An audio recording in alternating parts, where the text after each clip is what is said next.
திருவண்ணாமலை அண்ணாமலையார் கோயிலில் கார்த்திகை தீப திருவிழாவை முன்னிட்டு நெய்க்குட காணிக்கை கவுண்டர் திறக்கப்பட்டுள்ளது. திருவண்ணாமலை அண்ணாமலையார் கோயிலில் திருக்கார்த்திகை தீப திருவிழா 24ஆம் தேதி கொடியேற்றத்துடன் தொடங்குகிறது.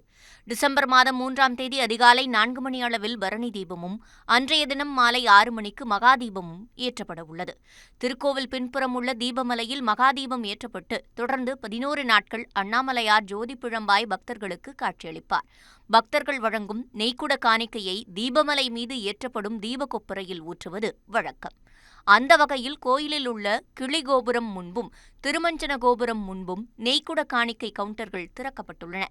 அண்ணாமலையார் கோவிலுக்கு வரக்கூடிய பக்தர்கள் நெய் காணிக்கை செலுத்தி அதற்குண்டான ரசீதுகளை பெற்றுக் கொள்ளலாம் எனவும் 1 கிலோ நெய் 250 ரூபாய்க்கும் 1/4 கிலோ நெய் 80 ரூபாய்க்கும் விற்கப்படுகிறது.